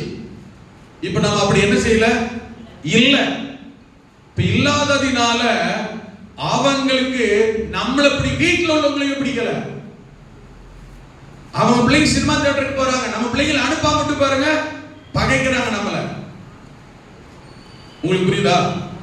அவங்க பிள்ளைங்க தப்பு பண்ண போகுது, ஆமென், பொய் சொல்லுது, திருடுது, ஏமாத்துது, பொய் சொல்லுது, நம்ம பிள்ளை அவங்களோட சேர விட மாட்டேன்றோம். அப்ப அவங்களுக்கு நம்மள பகைக்கிறாங்க. நான் சொல்ல புரியுதா? சாமியார் கூட்டம்ன்றாங்க, அல்லையிலே கூட்டம்ன்றாங்க. கிறிஸ்தவனை பொய் சொல்ல கத்து கொடுக்குறான், தண்ணி அடிக்க கத்து கொடுக்குறான், இங்க களவாணித்தனம் பண்றது என்ன சொல்லி கொடுக்குறாங்க. பரிசுத்தம் என்ன, பயபக்தி என்ன, கீழ்ப்படிதல் என்ன, ஒழுக்கம் என்ன, உண்மை என்ன, நேர்மை என்ன, நீதி என்ன, இதெல்லாம் சொல்லி கொடுக்குறோம். ஏன் பிடிக்க மாட்டேங்குது? அவங்க அதுல இருக்கிறாங்க, நாம அதை விட்டு வெளியில வந்துட்டோம். பேதுரு இன்னுமே எடுக்கல. ஆமென். வசனத்தை பாருங்க. இத நீங்க ரொம்ப ஆழமா மனசுல வச்சுக்கணும். உங்க குடும்பத்தில் உள்ளவங்களோ, வீட்டில் உள்ளவங்களோ, வேலை செய்யற இடத்துலயோ, படிக்கிற இடத்துலயோ, குடியிருக்கிற இடத்துலயோ உங்களை பகைக்கிறாங்க, எதிர்க்கிறாங்க, விரோதிக்கிறாங்கன்னா வருத்தப்படக்கூடாதீங்க. நீங்க பரிசுத்த கூட்டத்தில் கிறிஸ்துவை வெளிப்படுகிற இடத்தில் இருக்கிறதினால் அவர்களுக்கு ஆகல. அல்ல உங்கதான் கீழா. மருமகனுக்கே ஏங்க பிடிக்க மாட்டேங்குது? அவன் தண்ணி அடிக்கிறவன், தம் அடிக்கிறவன், பொறுக்கித்தனம் பண்றவன். மாமனார் அப்படிப்பட்டவர் அல்ல, கிறிஸ்தவர் ஆயிட்டாரு, கிறிஸ்துவை வெளிப்படுத்துகிறா மாறிட்டாரு. இப்ப அவனுக்கு பிடிக்க மாட்டேங்குது. அவனுக்கு பிடிக்கல, தம் அடிக்க போயிருவீங்களா? தண்ணி அடிக்க போயிருவீங்களா? திருட்டுத்தனம் பண்ண போயிருவீங்களா? நாம கிறிஸ்துவை உடையவர்கள், கிறிஸ்துவை வெளிப்படுத்துகிற பரிசுத்த கூட்டம், பரலோகத்து கூட்டம். ஆமென். நான் சொல்ல புரியுது? ஆமென். அதனால நம்ம அந்த கூட்டத்தோட அவன் கூட எல்லாம் சேர முடியாது. சேரக்கூடாதுன்னா பரிசுத்தனை செப்பரேட் பண்ணி இருக்கிறார். அல்லேலூயா. பாருங்க, புறஜாதிகள் உங்களை, ஆமென் சொல்லுங்க, சென்ற வாழ்நாள் காலத்திலே நாம் பிரஜாதிகளுடைய இஷ்டத்தின்படி நடந்து கொண்ட போதும், நல்ல கவனிங்க, நடந்து கொண்டது போதும், அப்பொழுது காம விகாரத்தையும் துரிச்சைகளையும் நடப்பித்து மதுபானம் பண்ணி களியாட்டு செய்து வெறி கொண்டு அருவருப்பான விக்கிரக ஆராதனையை செய்து வந்தோம். விளங்குதா? எப்போ ரட்சிக்கப்படுவதற்கு, இயேசுவை ஏற்றுக்கொள்வதற்கு, சபைக்கு வருவதற்கு முன்ன எப்படி எல்லாம் இருந்தோம்னு பாருங்க. அப்ப பிரஜாதிகளோட இருந்துதான் நடந்தோம். அந்த துன்மார்க்க உலையிலே எப்படி எழுதுறாரு பாருங்க பவுல். அது என்ன உலையா? துன்மார்க்க உலை. ஹலோ, கொஞ்சம் கவனிங்க. இன்னைக்கும் மகனா இருக்கலாம், மகளா இருக்கலாம், மருமகனா இருக்கலாம், மருமகளா இருக்கலாம், பேரனா இருக்கலாம், பேத்தியா இருக்கலாம், தாத்தாவா இருக்கலாம், பாட்டியா இருக்கலாம், அப்பாவா இருக்கலாம், அம்மாவா இருக்கலாம், கணவனா இருக்கலாம், மனைவியா இருக்கலாம். கிறிஸ்துவுக்குள், ரட்சிப்புக்குள், ஆண்டவருக்குள் வராவிட்டால் அவர்கள் ஜெபியுங்கள், வெளியிலே வர வேண்டும் என்று. எதிலிருந்து தெரியுமா? துன்மார்க்க உலையில் இருக்கிறார். துன்மார்க்க சேரு. உலை என்கிற வார்த்தைக்கு இன்னொரு அர்த்தம் சேரு, பாவ சேரு. துன்மார்க்க சேற்றில் இருக்கிறார்கள். நாம் அதுல இருந்து வெளியில வந்துட்டோம். ஆமென். அப்ப அவர்களோட கூட நீங்கள் விழாமல் இருக்கிறதுனாலே அவங்களுக்கு எப்படி இருக்குமோ? மச்சானுக்கு தெரியுது என்னன்னு. என்ன நம்ம எவ்வளவு சொன்னாலும் வர மாட்டேங்கிறாங்க, என்ன நம்ம எவ்வளவு சொன்னாலும் கேட்க மாட்டேங்கிறாங்க, என்ன நம்ம எவ்வளவு சொன்னாலும் கூப்பிட்டா என்ன செய்ய மாட்டேங்கிறாங்க, இங்கெல்லாம் நம்ம வீட்டுக்கு வர மாட்டேங்கிறாங்க, நம்ம கூட வர மாட்டேங்கிறாங்க, நம்ம காரியத்துல இங்க கெடா வெட்டிட்டு அப்படியே டாஸ்மாக் போய் பாட்டில் வாங்கி சொருகிட்டு வரலாம்னா வர மாட்டேங்கிறாங்க. ஒரு காலத்துல மாமனார் மருமகன் 2 பேரும் தண்ணி வச்சாங்க. இப்ப ரட்சிக்கப்பட்டு கிறிஸ்துக்குள்ள வந்ததுனால இப்ப இவரால் என்ன செய்ய முடியல, அந்த பாவ பழக்கத்துக்கு போக முடியல. இப்ப அவனுக்கு என்ன தோணுது? இப்போ ஆச்சரியமா இருக்கு, உங்களை தூஷிக்கிறார்கள். அவமானப்படுத்துறாங்களா? நம்மளை கேவலமா நினைக்கிறாங்களா? நாம பரிசுத்தமா இருக்கிறது துன்மார்க்க உலைய சேர்த்து இருக்கிற அவனுக்கு எப்படி தெரியுது? சொல்லுங்க. ஆச்சரியமா இருக்கு. அதனால தூஷிக்கிறாங்க, நம்மளை திட்டுறாங்க. ஆமென். தெளிவா தெரிஞ்சுக்கங்க. இதுல இருந்து ஒண்ணு புரிஞ்சுக்கங்க. சர்ச்சுக்கு வர்ற, ரட்சிக்கப்பட்ட, ஜெபம் பண்ற கிறிஸ்தவன் சொல்ற உங்களை, உங்க வீட்டில் உள்ளவங்க, நீங்க பெத்தவங்களே ஆனாலும், உங்களை பெத்தவங்களானாலும், உங்க கூட பிறந்தவங்களானாலும், உங்கள் இனஜனம் சொந்தங்களானால் உங்களை தூஷிக்கிறார்கள், அவமானப்படுத்துகிறார்கள். நீங்கள் தெரிந்து கொள்ளுங்கள், நீங்கள் உங்களில் கிறிஸ்துவை வெளிப்படுத்திக் கொண்டிருக்கிறீர்கள். ஹலோ, என்னை எல்லாம் யாரும் ஏசுறதோ திட்டுறதோ இல்லைன்ற நிலைமையில இருந்தீங்கன்னா, நான் சொல்லல என்ன அர்த்தத்தில் இருக்கீங்கன்னு அர்த்தம். நான் சொல்லல, நீங்களும் அவங்க கூட ஏதோ ஒரு விஷயத்துல மகன் கூட மருமக கூட துன்மார்க்க உலையல சேர்த்துல தான் உழந்துக்கிட்டீங்கன்னு அர்த்தம். சேர்த்துல உழறது என்னது சொல்லுங்க? சேர்த்துல உழறது கண்ணுக்குட்டியா, பன்னிக்குட்டியா? நீங்க என்ன குட்டி? நீங்க தான் முடிவு பண்ணணும். ஆமென். என்னையெல்லாம் யாரும் சொல்றது ஒண்ணுமே சொல்றது இல்ல, நீங்க என்ன குட்டி நீங்களே முடிவு பண்ணிக்கங்க. அல்லேலூயா. யாராவது உங்களை தூஷிக்கிறாங்க, உங்களை அவமானப்படுத்துறாங்க, சர்ச்சு, ஜெபம், இயேசு, வேதம், ஆராதனைனா உங்களை திட்டுறாங்க, அவமானப்படுத்துறாங்கன்னா தெரிஞ்சுக்கங்க, நீங்க துன்மார்க்க உலையிலிருந்து தூக்கி எடுக்கப்பட்டு, கழுவப்பட்டு, ரட்சிக்கப்பட்டு, இயேசுவால் கழுவப்பட்டு, கிறிஸ்துவை வெளிப்படுத்தி கொண்டிருக்கிற நற்கந்தம், பெர்ஃபியூம், சென்டா இருக்கிறீங்கன்னு அர்த்தம். ஹலோ, புரியுதா? ஆமென். எங்கேயுமே பிரச்சனை இல்லை, எங்கேயுமே போராட்டம் இல்லைன்னா நீ ஒரு ரகசிய பாவி, ரகசிய கிறிஸ்தவ பாவியா இருக்கிறன்னு அர்த்தம். ஆமென். பாவியில பாவி அவனாவது வெளிப்படையா இருக்கிறான், தண்ணி அடிச்சு போயிட்டு வரான், போய் சொல்றான், ஏமாத்தான் நமக்கு தெரியும். ஆனா நான் எதுவுமே செய்ய மாட்டேன் அன்னு கிறிஸ்துவின் வாசனையே வெளிப்படுத்தாம இருக்கிறன்னா நீ ரகசிய பாவின்னு அர்த்தம், பரிசுத்தவான் கிடையாது. என்ன பைபிள் சொல்லுது? நீங்க துன்மார்க்குடைய விஷயத்துல அவங்க கூட துணை போகாதனால அவங்க ஆச்சரியப்படுறாங்க. ஒரு காலத்துல அமனபர் தாண்டா இருந்தான், இப்ப இதுக்கெல்லாம் வரமாட்டேன்றானே ஆச்சரியப்படுறாங்க. ரெண்டாவது என்ன பண்றாங்க? கேவலமா கிழிக்கிறாங்க, தூஷிக்கிறாங்க, நம்மளை திட்டுறாங்க, ஏசுறாங்களாம். அப்ப திட்டுறாங்க, ஏசுறாங்கன்னா என்ன பண்ணிக்கிட்டு இருக்கோம்னு அர்த்தம்? கிறிஸ்துவை வெளிப்படுத்தி கொண்டிருக்கிறோம். நற்கந்தமா இருக்கிறீர்கள், கிறிஸ்துவின் வாசனை வீசிக் கொண்டிருக்கிறீர்கள், இயேசுவுக்கு சாட்சியா இருக்கிறீர்கள் அர்த்தம். ஆமென். எவனுமே கிறிஸ்தவனா இருக்கிறதால தூஷிக்கல உங்களை வச்சுக்கோங்க, பாராட்டுறாங்கன்னு வச்சுக்கோங்க. ஆமென். ரெண்டு குட்டியில ஏதோ ஒரு குட்டியா கூட்டத்தில் இருப்பீங்க. ஆமென். ஆனா அந்தியோகியாவில் இருந்த சீஷர்களுக்கு தான் முதல்ல இவர்களை பார்த்தால் கிறிஸ்து தெரிகிறார், இவர்களை பார்த்தால் கிறிஸ்துவின் சுபாவம் தெரிகிறது, இவர்களை பார்த்தால் கிறிஸ்துவின் அன்பு வெளிப்படுகிறது, இவர்களை பார்த்தால் கிறிஸ்துவின் செயல்பாடு வெளிகிறது. இயேசு இருக்கிற காலத்துல அன்னைக்கு எப்படி இருந்தாரோ இவங்க அவரை மாதிரியே நடக்கிறாங்களே. நீங்களும் நானும் அவருடைய பிள்ளை, இயேசு இறந்ததால் கழுவப்பட்டவர்கள். அவருடைய சுபாவங்களை வெளிப்படுத்தவே சாட்சியா இருக்கவே கர்த்தர் உங்களையும் என்னையும் அழைத்திருக்கிறார். இயேசுவுக்கு கிறிஸ்துவுக்கு சாட்சியாக நிற்க வேண்டும் என்றால் உங்களுடைய என்னுடைய மாம்சீக பலத்தினால் முடியாது, பரிசுத்த ஆவியுடைய பலத்தினால் மட்டுமே முடியும். அல்லேலூயா, அல்லேலூயா. அதனாலதான் இயேசு சொன்னாரு, அந்த பரிசுத்த ஆவியின் அபிஷேகத்தை பலனை நீங்கள் பெறும் பொழுது நம்பர் 1 எனக்கு சாட்சிகளாய் இருப்பீர்கள். ஒண்ணு, சாட்சியா இருந்து வாழ்ந்து நான் காண்பிக்க வேண்டும், என்னில் கிறிஸ்து வெளிப்பட வேண்டும். எத்தனை பேருக்கு புரிஞ்சிச்சு? ஒரே ஒரு காரியம் சொல்லி முடிக்கிறேன். சாட்சியில இன்னொரு விதம். ஒண்ணு, நானே சாட்சியா என்னை காண்பிப்பது, என்னில் வெளிப்படுத்துவது. நானே இயேசு உயிரோடு இருக்கிறார் என்பதற்கு நானே என்னை சாட்சியாய் வாழ்ந்து காண்பிப்பது. இன்னொன்னு, இயேசு உயிரோடு இருக்கிறார் என்பதற்கு ஆமென் நான் வாழ்ந்து காட்டுவது, என்னில் காட்டுவது. இன்னொன்னு, நிரூபித்து காட்டுவது. ஹலோ, புரியுதா? இன்னொன்னு எப்படி காட்டுறது? நிரூபிக்கணும். இயேசு உயிரோடு இருக்கிறாங்க, நிரூபிக்க கேட்டான்னு வச்சுக்கோங்களேன்.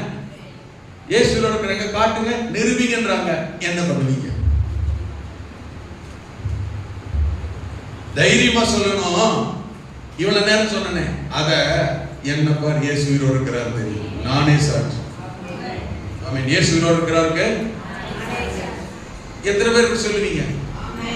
நானே சாட்சி எத்தனை பேர் சொல்லுவீங்க? வாயில இல்ல, நானே சாட்சி எத்தனை பேர் சொல்லுவீங்க?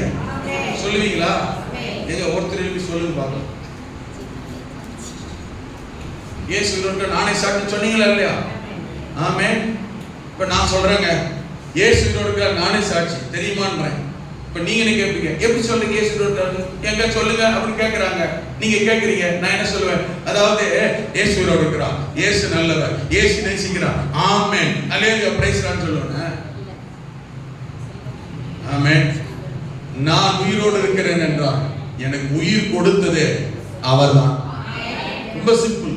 எனக்கு செஞ்ச நன்மையை, என்னைய வாழ வச்ச விதத்தை, எனக்கு செஞ்ச அற்புதத்தை ஆமென் நான் சொல்லி நான் இன்னைக்கு வாழ்ந்து கொண்டிருக்கிறேன் என்றால் அவர் உயிரோடு இருக்கிறதுனால் தான் எனக்கு ஜீவன் தந்திருக்கிறார், என்னை வாழ வைத்திருக்கிறார், எனக்கு அற்புதம் செய்திருக்கிறார். நான் உயிரோடு இருக்கிறேன். நான் உயிரோடு இருக்கிறேன் என்றாலே இயேசு உயிரோடு இருக்கிறார் தான் அர்த்தம்.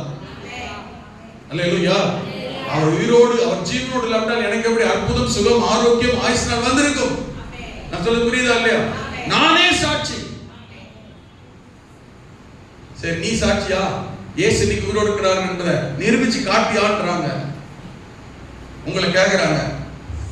அதான் நான் கேட்கிற கேள்வி புரியுதா? இயேசு உயிரோடு இருக்கிறார் சொல்றல்ல, எங்க நீ நிரூபிச்சு காட்டு, நீயே சாட்சிட்ட. ஓகே, நம்புறோம். அவர் இப்ப உயிரோடு இருக்கிறார் அப்படி சொல்றல்ல, நீ நிரூபிச்சு காட்டுன்னு சொல்றாங்க. எத்தனை பேர் காட்டுவீங்க? எத்தனை பேர் காட்ட முடியும்? எப்படி சொல்லுங்க? எப்படிமா? எழுப்புங்க. நம்ம என்ன சொல்றாங்க? இயேசு உயிரோடு இருக்கிறார், நான் நிரூபிச்சு காட்டுறேன்றாங்க. எப்படி? புரியல. எப்படி? ஒரு மைக் கூட தூங்கிட்டியா? மண்டையில கொட்டி வந்தம்பி, சரியா? இல்லைன்னா உன்னை பாராட்டுறேன், நீ நல்லா புரிஞ்சு என்ன என்கிட்ட நிக்கிற, ஏன் மைக் கொடுக்க மாட்டேன்?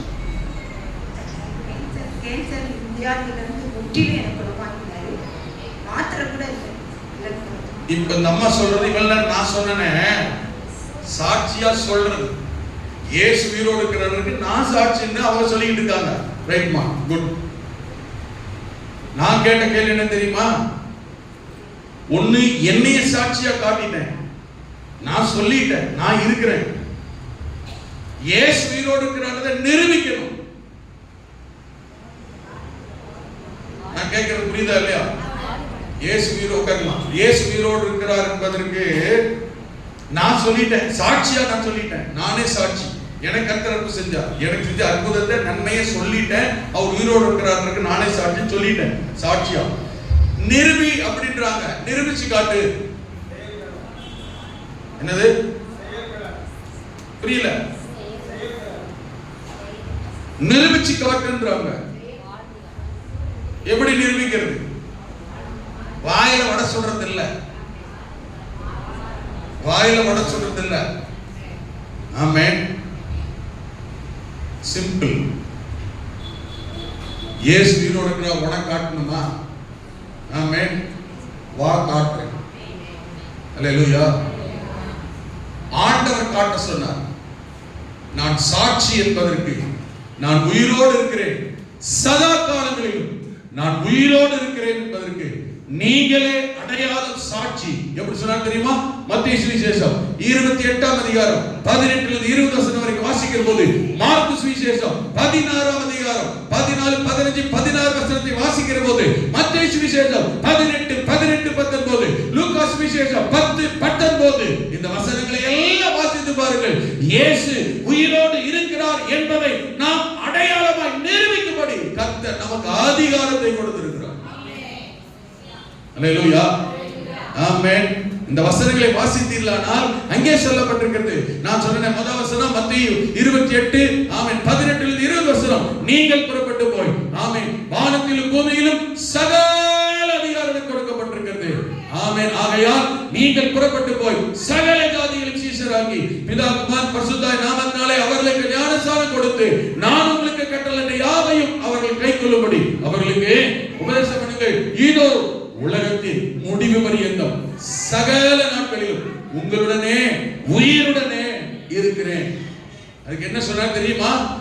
ஆமென். வானத்திலும் பூமியிலும் சகல அதிகாரம் கொடுக்கப்பட்டிருக்கிறது. என்னுடைய அதிகாரத்தையே உங்களுக்கு கொடுக்கிறேன்.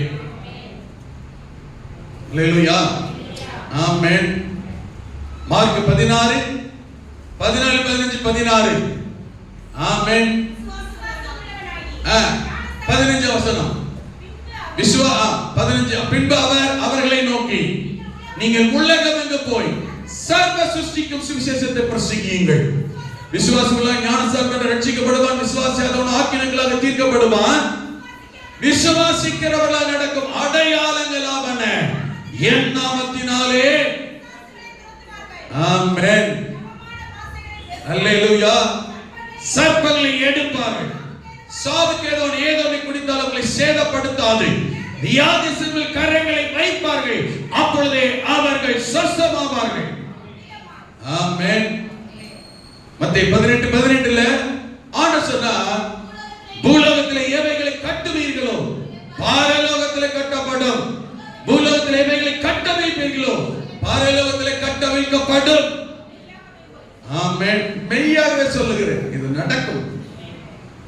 அவர் உயிரோடு இருக்கிறார் என்பதை நிரூபிச்சு காட்டுனா, நிரூபிச்சு காட்டுறதுக்கு கவனிங்க, அதிகாரத்தையும் வல்லமையையும் அதை பயன்படுத்தும் அபிஷேகத்தையும் கர்த்தர் தந்திருக்கிறார். அல்லேலூயா. பரிசுத்த ஆவியானவர் வர்றது சும்மா அன்னி வசல லபலபன் நாலு வார்த்தை சொல்லிட்டு போறதுக்கு அல்ல. ஆமென். பரிசுத்த ஆவியானவர் வர்றது சோர்ந்து போகிற என்னைய சும்மா தூண்டி விட்டு உற்சாகப்படுத்திட்டு போறதுக்கு மாத்திரம் அல்ல. பரிசுத்த ஆவியானவர் வருவது சோர்ந்து போன நிலைமையில என்னை ஆற்றி தேற்றி விட்டு போற தேற்றரவாளனாய் வருவதற்கு மாத்திரம் அல்ல.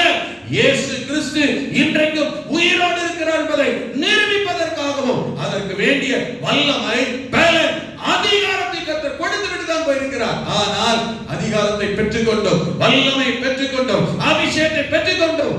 ஆமென். முடங்கி போனவர்களாய், செயல்படாதவர்களாய், ஆமென், முடமானவர்களை போல இருப்பது தேவனுடைய பார்வையில் பரிசுத்த ஆவியானவரை துக்கப்படுத்துகிறது. எபேசியர் வசனம் என்னன்னு பார்த்தோம். 1:13ல உங்களை என்னையும் பரிசுத்த ஆவியானவர் முத்திரை போட்டிருக்கிறார். செலக்ட் பண்ணப்பட்டிருக்கிறோம், முத்திரை போடப்பட்டிருக்கிறோம். அதே எபேசியர் 5ஆம் அதிகாரத்தில் வாசிக்க சொல்லப்பட்டிருக்கிறது, மீட்கப்படும் நாளுக்கென்று முத்திரையாக பெற்ற பரிசுத்த ஆவியை. நீங்களே வாசிங்க அந்த வசனத்தை, நீங்களே வாசிக்க பார்க்கலாம். மீட்கப்படும் நாளுக்கென்று 5:30, 4:30 4:30 அன்றியும் நீங்கள் மீட்கப்படும் நாளுக்கென்று முத்திரையாக பெற்ற. ஹலோ, ரொம்ப ரொம்ப ரொம்ப எச்சரிப்பான, மிக மிக மிக முக்கியமான, கவனமா இருக்க வேண்டிய, அவன் சிந்தித்து மனம் திரும்ப வேண்டிய வசனம் இது. முத்திரையாவன் எது முதல் பரிசுத்த உங்களை என்ன செய்திருக்காரு? முத்திரை போட்டிருக்கிறார். இதே எபேசியர் 4:30 பவுல் சொல்றாரு, கொஞ்சம் கவனிக்கணும். எதுக்கு முத்திரை போட்டிருக்கிறார் தெரியுமா? மீட்கப்படும். என்ன மீட்கப்படுகிற நாள்னா என்னது? மீட்கப்படுதல், ராப்சர், எடுத்துக்கொள்ளப்படுதல். இந்த மீட்கப்படுகிற வார்த்தைக்கு சொல்லப்பட்டிருக்கிற மூல பாஷையில் இருக்கிற அர்த்தம் எடுத்துக்கொள்ளப்படுதல், பூமியிலிருந்து மீட்கப்படுதல், பாவத்திலிருந்து, பாவ இடத்திலிருந்து, பாவத்தன்மையிலிருந்து மீட்கப்பட்டு ராப்சர், எடுத்துக்கொள்ளப்படுதல். அந்த எடுத்துக்கொள்ளப்படுகிற நாளுக்கென்று இன்னென்னார் எடுத்துக்கொள்ளப்படுவார்கள் என்று பரிசுத்த ஆவியானவர் என்ன பண்ணியிருக்கிறாரா? முத்திரை போட்டார். பரிசுத்த ஆவியினால் முத்திரை போடப்பட்டாலே என்ன அர்த்தம்? வருகையில நாம எடுத்துக்கொள்ளப்பட போகிறோம் என்கிறது என்ன செஞ்சிருக்கிறாரு? முத்திரை அடையாளமாய் போட்டிருக்கிறார். ஓகேவா? எத்தனை பேர் சந்தோஷம்? பரிசுத்த அபிஷேகம் பெற்றவர்களுக்கு எத்தனை பேர் சந்தோஷமா இருக்கு? வருகையில நான் எடுத்துக்கொள்ளப்பட போறேன், கர்த்தரனை முத்திரை போட்டாருன்னு. முத்திரை போட்டால என்ன அர்த்தம்? பரிசுத்த அபிஷேகத்தால என்ன அர்த்தம்? வருகையில எடுத்துக்கொள்ளப்படும். ஓகேவா? ஹலோ, ஓகேவா? என்னோட கேள்வி என்ன தெரியுமா? முத்திரை போட்டாரு, வருகையில் எடுத்துக்கொள்ளப்படுறதுக்காக செலக்ட் பண்ணிட்டாரு, சரி வர்றாருன்னு வச்சுக்கோங்க. எத்தனை பேர் எடுத்துக்கொள்ளப்படுவோம்? எடுத்துக்கொள்ளப்படுவீங்களா? முத்திரை போட்டது எதுக்குதான்? முத்திரை போட்டாரா இல்லையா? சரி, எடுத்துக்கொள்ளப்படுவீங்களா? இல்ல, இப்ப வராது, எடுத்துக்கொள்ளப்படுவீங்களா?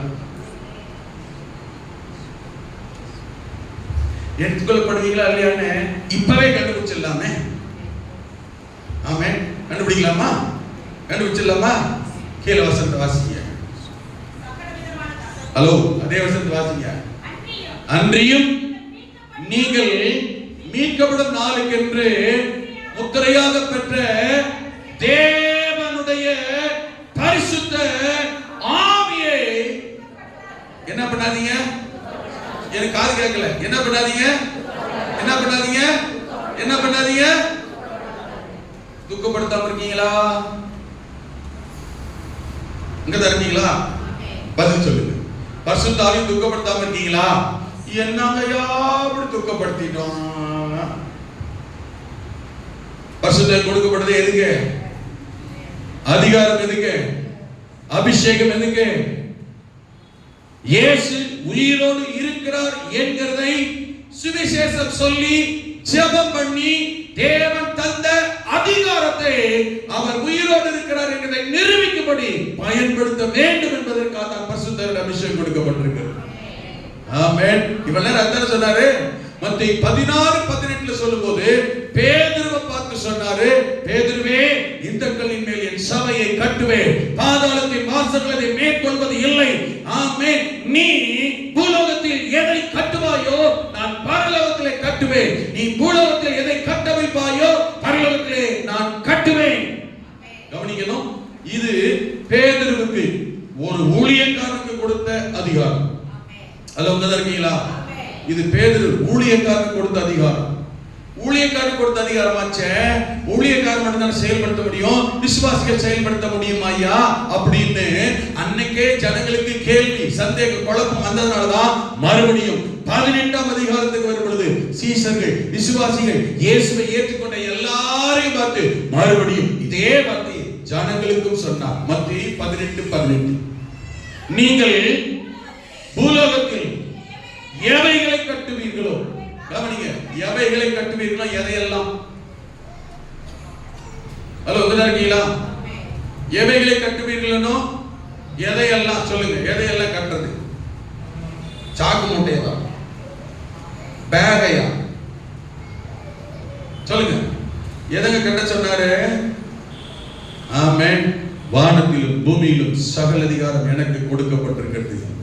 ஆமென். இயேசு கிறிஸ்து உயிர் உள்ளவர் என்கிறதை நிரூபிக்க, கவனிங்க, பிசாசின் கிரியைகளை, சத்துருவின் கிரியைகளை, மனுஷிக வல்லமைகளை, ஆமென், போராட்டங்களை, எதிர்ப்பின் வல்லமைகளை, பிசாசின் தந்திரங்களை, தேவனுடைய ஜனங்களுக்கு விரோதமாய் செயல்படுகிற எல்லா பொல்லாத அசுத்த ஆவியின் அந்தகார வல்லமைகளை, அல்லேலூயா, கட்டுகிற அதிகாரத்தை கர்த்தர் தந்திருக்கிறார். கரங்களை சொல்லுங்க பாருங்க. அல்லேலூயா. உங்களுக்குள்ள அபிஷேகம் பெற்ற, உங்களுக்குள்ள ஆவியின் அபிஷேகத்தை பெற்ற, ஆவியினால் தொடுதலை பெற்ற, ஆவியினால் முத்திரை போடப்பட்ட உங்களுக்குள் இருக்க வேண்டிய நம்பிக்கை, தைரியம் என்னவென்றால், ஆமென், ஆவியானவர் உங்களை அதிகாரப்படுத்தி இருக்கிறார். எவைகளை கட்டுவீர்களோ அது கட்டப்படும். ஆமென். எவைகளை கட்டவிழ்ப்பீர்களோ. ஆமென். ஏன் பரலோகம் பரலோகம் சொல்லி இருக்கிறார்?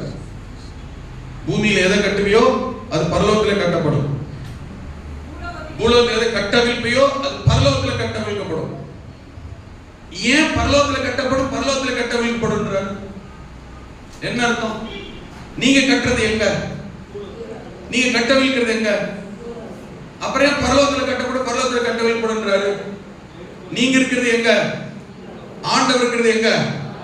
அப்படின்னா நீங்க இங்க சொன்னா பரலோகத்தில் இருக்கிற தேவன் அங்க இருந்து உங்களுக்காக கட்டுறாரு. அல்லேலூயா. நீங்க இங்க கட்டவிழ்க்க சொன்னீங்கன்னா பரலோகத்தில் இருக்கிறவர் அங்கிருந்தே கட்டவிழ்க்கிறார். நீங்க சொல்றீங்க, அவர் செய்யறார். அல்லேலூயா.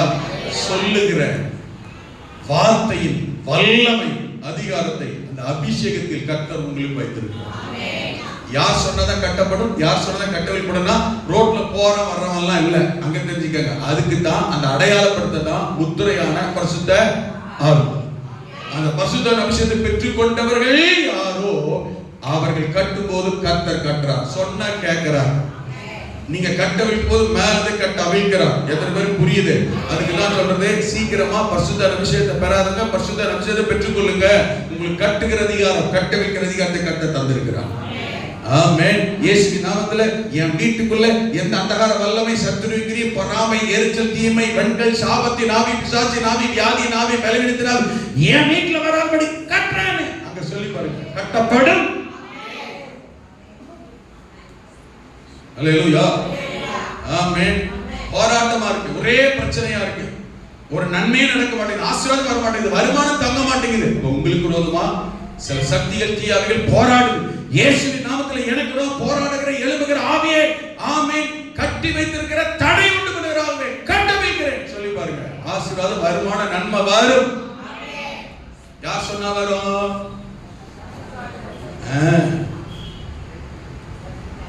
அல்லேலூயா. ஆண்டவர் அதிகாரத்தை வல்லமை செயல்படுத்த பயன்படுத்த கர்த்தர் தந்திருக்கிறாரே, அதை வாங்கி வைத்துக் கொண்டு பயன்படுத்தாமல், சுவிசேஷம் சொல்லாமல், வார்த்தை சொல்லாமல், வசனத்தை சொல்லாமல், ஜெபிக்காமல், அதிகார வல்லமை பயன்படுத்தாமலேயே முடங்கி போனவர்களை போல ஆண்டவரை முடக்கி வைத்திருந்தால் நமக்குள்ள இருக்கிற ஆவியானவர் சொல்லுங்க, துக்கப்படுவாரா சந்தோஷப்படுவாரா? சொல்லுங்க, துக்கப்படுவாரா சந்தோஷப்படுவாரா? துக்கப்படத்தான் செய்வாரு.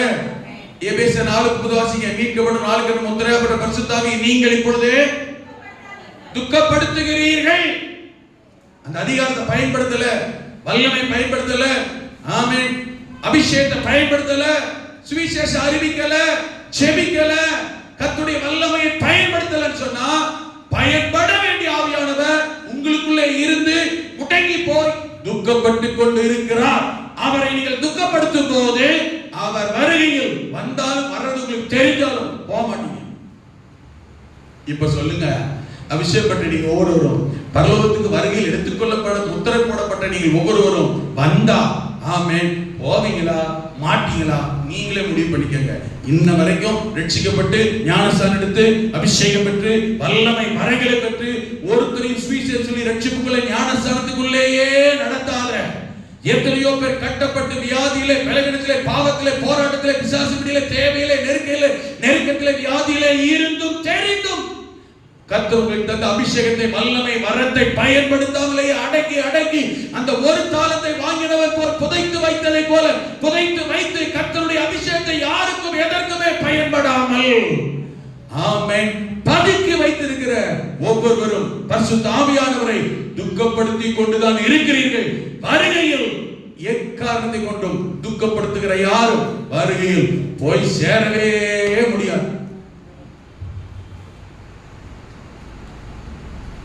ஒரு கேள்வி கேட்டேன்ல, மீட்கப்படும் நாளுக்கு முத்திரையாப்பட்ட பரிசுத்த ஆவியை பெற்றுக் கொண்டிருக்கிறீங்களே, மீட்கப்படும் நாளுக்கு பெற்றீங்க, இப்ப இயேசு வந்தாருன்னா வருகையில் போயிருவீங்களான்னு கேட்டேன் இல்லையா? நீங்களே உங்களை கேட்டு பதில் சொல்லிக்க. நான் சிஸ்டர் நீங்கெல்லாம் போக மாட்டீங்க அப்படின்னு சொல்ல தேவையில்லை. பிரதர் நீங்கெல்லாம் போய் சொல்றீங்க போக மாட்டீங்க சொல்ல தேவையில்லை. இந்த பதில் நீங்களே போயிருவீங்களா பாருங்க. அப்படி வருகை இருக்குமானால் பரிசுத்த அபிஷேகத்தை பெற்றுக்கொண்டு ஞாயிற்றுக்கிழமை கொஞ்ச நேரத்துக்கு முன்ன கூட அந்நிய பாஷையில என்னென்ன வார்த்தை என்னென்ன பாஷை எதுக்கு பேசணும் தான் எனக்கு இன்னும் புரியல. நான் ஒன்றை செய்து கொண்டிருக்கிறேன். ஆராதனை நடக்குதா, ஆவியில் நிரம்புங்க, கட்டுகள் உடைய நிறைய பேருடைய கட்டுகள் இன்னைக்கு உடைச்சு விட்டுருக்கேன், இன்னைக்கு அமைத்து விட்டுருக்கேன், இன்னைக்கு ரிலீஸ் பண்ணியிருக்கேன். ஆமென். ஆனா உங்கள் ஆவியான நிரம்பி இருக்கிறார், தொற்று இருக்கிறார். ரிலீஸ் பண்ணப்பட்ட விடுதலையாக்கப்பட்ட நான் மட்டும் விடுதலை பெற்றுக் கொண்டு போவதற்காக அல்ல, என் மூலமும் அநேகர் விடுதலை பெற வேண்டும். என் மூலமும் அநேகர் இயேசு இன்றைக்கு உயிரோடு இருக்கிறார் என்று நான் அநேகருக்கு இயேசுவை சாட்சியாக காண்பிக்கணும். நானே என்னை சாட்சியாக வெளிப்படுத்தணும். நீங்கள் எனக்கு சாட்சிகளாக இருப்பீர்கள். எப்ப தெரியுமா? பரிசுத்த ஆவியானவர் வரும்போது. உங்களை கர்த்தர் விடுதலையாக்குறார், உங்களையே சாட்சியாக இருக்கிறார், உங்களுக்கு அற்புதம் செஞ்சு. இரண்டாவது, உங்கள் மூலம் இயேசு உயிரோடு இருக்கிறார் என்கிறதை உங்களுக்கு வல்லமை வரங்கள் கிருபைகளை தந்து உங்களை பயன்படுத்தி சாட்சியா நிறுத்த விரும்புகிறார். ரெண்டு விதத்துல சாட்சி. புரிஞ்சிருச்சா? இந்த பரிசுத்த அபிஷேகத்தை பெற்றுக்கொண்ட நீங்களும் நானும் அவரை பயன்படுத்தாமல், செயல்படுத்தாமல், அதிகாரத்தை வெளிப்படுத்தாமல் நீங்களும் நானும் இந்த வரத்தை வல்லமையை ஆமென் பயன்படுத்தாமலேயே செயல்படுத்தாமலே வைத்திருப்பீர்களானால் ஒரு காலம் வரும், ஆண்டவர் வருவார். வருகையிலே தேவன் கொஞ்சம் கவனிங்க முக்கியமான காரியம். நீங்கள் ஆமென் உற்சாகமா எடுத்துக்கொண்டாலும் சரி, ஆமென் எச்சரிப்பா எடுத்துக்கொண்டாலும் சரி, வருகையில வருவார். ஆமென். பலிபீடத்திலிருந்து கடைசி வரையும் சிறு பிள்ளை முதற்கொண்டு பெரியவர் வரைக்கும் கர்த்தர் கேட்பார். என்ன தெரியுமா? ஆமென். உனக்கு எவ்வளவோ ஸ்லாக்கியத்தை, சந்தர்ப்பத்தை, வாய்ப்புகளை, வசதியை தந்தும் அதை பயன்படுத்த அபிஷேகம் என்னும் அதிகாரத்தை தந்தும், அல்லேலூயா, ஆமென், நீ எனக்காக எதையுமே பயன்படுத்தாமல் தாளத்தை, கிருபையை, அபிஷேகத்தை, வல்லமை புதைத்து வைத்து விட்டாயே. நீ பெற்றுக்கொண்ட அபிஷேகத்தை குறித்து நீ உண்மை இல்லாமல் போய்விட்டாயே கேட்பார். ஒண்ணு தெரியுமா? நீங்க போய் ஒருத்தருக்கு சுவிசேஷம் சொல்லி ஜெபம் பண்றீங்கன்னா அவரை தானே சொல்றீங்க. உங்களை எங்கேயுமே ஆண்டவர் வெட்கப்படவே விட மாட்டார். நான் சொல்றது புரியுது? ஆமென். இயேசுவோட சேராத ஒருத்தனே மார்க் 9ஆம் அதிகாரத்துல இயேசுவின் நாமத்தை சொன்ன போது அவங்களும் அற்புதம் செஞ்சார். ஏன் தெரியுமா? இவன் அவரு பேரை சொல்லிட்டான். அதனால அவனை வெட்கப்படுத்த கர்த்தர் விரும்பல. இங்கதான் இருக்கீங்களா? அபிஷேகம் பெறாத அவனையே கர்த்தர் வெட்கப்படுத்த விரும்பலையே. அபிஷேகம் பெற்று உத்தரவு போடப்பட்டு வருகையில் எடுத்துக்கொள்ளப்பட உங்களை செலக்ட் பண்ணி இருக்கிறாரு. கை விட்டுருவாரா? விட்டுருவாராங்க? விட மாட்டாருங்க. ஆமென். நான் உங்களுக்கு சொல்றேன், நீங்க தைரியமா இயேசு நாமத்தை சொல்லி பரிசுத்த அபிஷேகத்துக்கு ஆவியானவருக்கு இடம் கொடுத்து பாருங்க. எந்த இடத்திலையும் பயப்படாதீங்க, கர்த்தர் உங்களை கைவிடவே மாட்டார். சொன்னது யார் தெரியுமா? என்னையே இல்லை.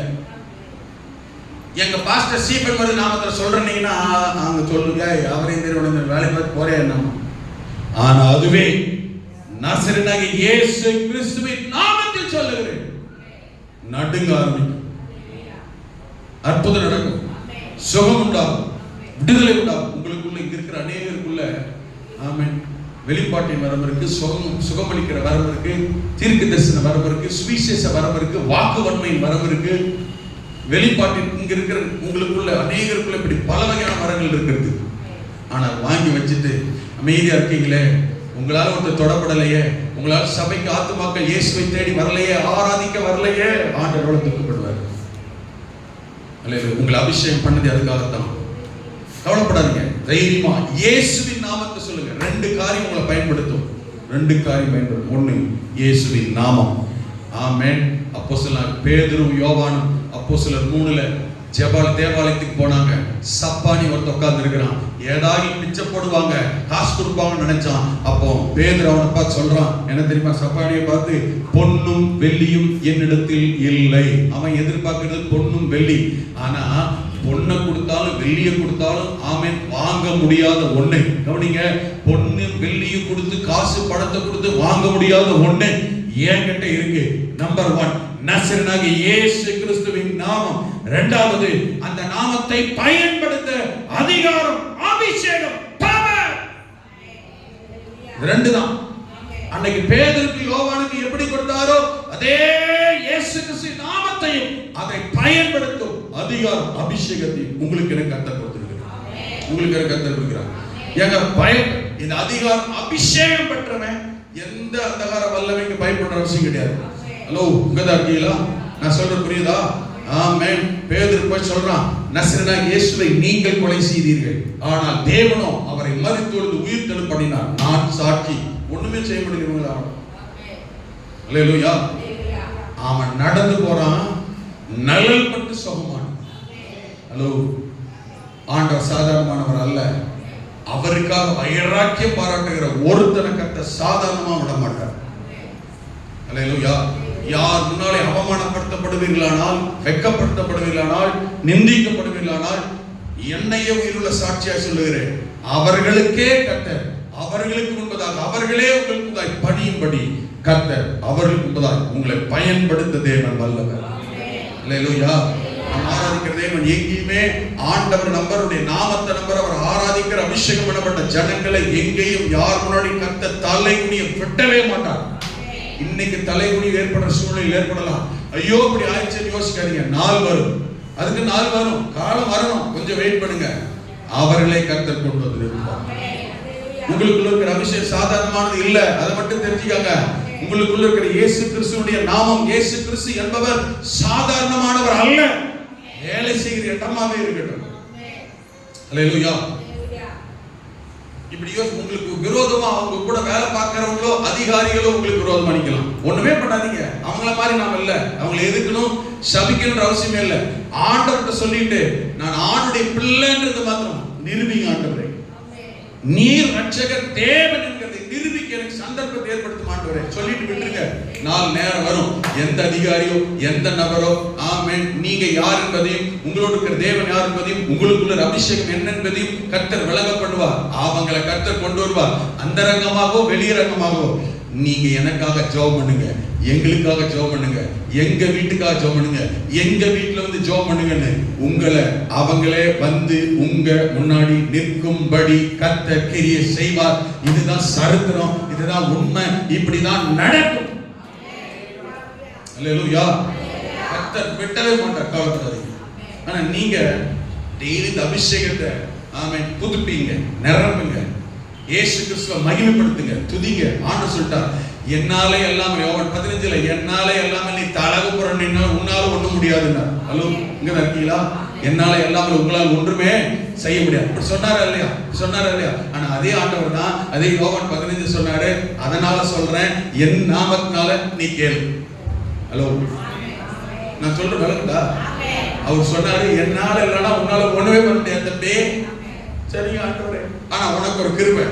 சொல்லுங்க ஆண்டவரே, என் நாமத்தை சொல்லு, என் பேரை சொல்லு. ஆமென். என் நாமத்தால எதை கேட்டாலும் நான் அதை செய்வேன். வசனத்தை கான்செப்டை தப்பா விளங்கிக்கிற கூடாது. இந்த கான்செப்ட்லயே வாங்க. என்ன கான்செப்ட்ல? அவர் நாமத்தை பயன்படுத்தினா அவர் உயிரோடு இருக்கிறார் என்பதற்கும், நம் தேவனுடைய பிள்ளை என்பதற்கும், அவர் விசுவாசிகள் என்பதற்கும் கர்த்தர் எதை உங்களுக்காக எனக்காக செய்வார். யாருக்கிட்ட யார் முன்னாடி செய்வார். விளங்கிட்டா? அவன் பார்வனாக இருக்கட்டும், கர்த்தர் விட மாட்டார், பெண்டை விட்டுருவாரு. ஹலோ, இங்கதான் இருக்கீங்களா? இப்ப இந்த வசன அர்த்தம் புரியுதா? புரியுதா இல்லையா?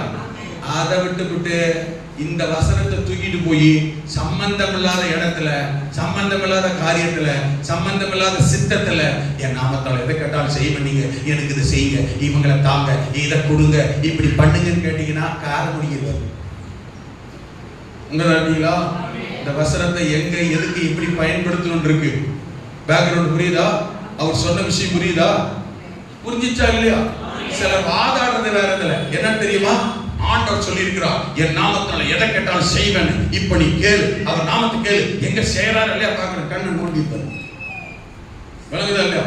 வசனத்தை தவறா விளங்கிட்டு சொன்ன கான்செப்ட், சொன்ன அர்த்தம், பேக்ரவுண்ட தப்பா புரிஞ்சுக்கிட்டு எங்கெங்கயோ எதுக்கோ உங்க வாழ்க்கையில கர்த்தர் கிரியை செய்ய வேண்டும் என்றாலும் தேவனா இயேசுவின் நாமத்தையே சொல்லி கேளுங்கள். 1 யோவான் 5:14 படி கேளுங்கள், அப்பதான் கிரியை செய்வார். இந்த வசனம் விசுவாச வாழ்க்கையில தேவ சித்தம் நடக்கிறதுக்கு, விசுவாசி வாழ்க்கையில கர்த்தர் அற்புதம் செய்கிறதுக்கு இந்த வசனத்தை யோவான் 15 சொல்லப்பட்டு 14 சொல்லப்பட்டிருக்கிற வசனம் நிறைவேறணும்னா அதே 1 யோவான் 5:14 சொல்லி ஜெபம் பண்ணணும். விளங்கிட்டா? விளங்குதா இல்லையா? என்ன சொல்றீங்கன்னே ஒண்ணும் புரியலப்பா சொல்றீங்களா? ஆமென். நாம் எதையாகிலும் எப்படி கேட்கணுமா? எப்படி கேட்கணுமா?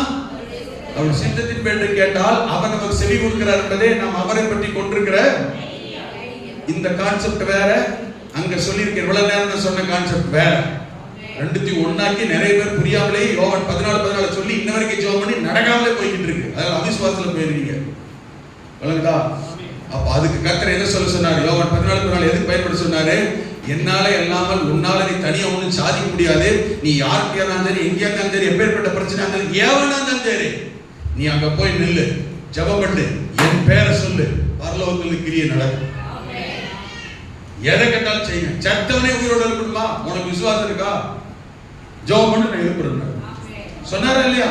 என்னை விசுவாசிக்கிறவன் என்னை போல கிரியை செய்வான், என்னை விட நான் செய்யாதவைகள் செய்ய முடியாதவைகள் அல்ல. தப்பா விளைக்க கூடாது. நான் செய்யாம விட்டுட்டு போனேன் இல்லையா, அதை அவனை கொண்டு செய்வேன். அதாவது அர்த்தம். அவ்வளவு இருக்கீங்களா? ஆமென். கர்த்தர் நல்லவர். இந்த காலை நேரத்தில் ஜெபம் பண்ண போறோம். பரிசுத்த ஆவி உங்களிடத்தில் வரும் பொழுது ஒண்ணு, பரிசுத்த ஆவியானவர் உங்களை முத்திரை போட்டு அவருடையவர்களா இருக்க செலக்ட் பண்ணிட்டார். ஆமென். அந்த முத்திரை உங்கள் மேல் போடப்பட்டிருக்கிறது நோக்கம் ஒன்று, நீங்கள் பலனுள்ளவர்களா இருக்கணும். ஆவி ஆத்மா சரீரத்தில். போன வாரத்தில் பார்த்தோம். இன்னைக்கு சாட்சி உள்ளவர்களா இருக்கணும். ஒண்ணு, நீ சாட்சியாய் வாழு. நற்கந்தமாய், சுகந்த வாசனையாய், பெர்ஃபியூம் சென்டாய், சாட்சியாய் நீ கிறிஸ்து அவன் அவள் என்கிறதை வெளிப்படுத்து. நீதான் கிறிஸ்தவன், வெளிப்படுத்து. சாட்சியாய், விட்னஸாய் இரு. இரண்டாவது, நான் உயிரோடு இருக்கிறேன் என்பதற்கு நீ சாட்சியாய் நிரூபித்து காண்பி. அதுக்கு வேண்டிய கிருபை, வல்லமை, வரங்களை உனக்கு கொடுத்திருக்கிறேன், பயன்படுத்து. நான் சொல்றேன், உன்னை என் நாமத்தை பயன்படுத்து. ஆமென். என் நாமத்தை சொல்லு. அதை பயன்படுத்துகிறதுக்கு பவர், வல்லமை, அத்தாரிட்டி, அபிஷேகம் உனக்கு கொடுத்திருக்கிறேன், பயன்படுத்து. நீ சொல்லு, நான் செய்யறேன்றார். ஹலோ, எங்க சொல்லியிருக்கிறார் அப்படின்னு? நீ கட்டு, நான் கட்டுவேன். நீ கட்டவில், நான் கட்டுவேன் சொல்லியிருக்காரா இல்லையா? இதோட வேற என்ன வேணும்? ஏன் யோசிக்கிறீங்க? ஏன் தயங்குறீங்க?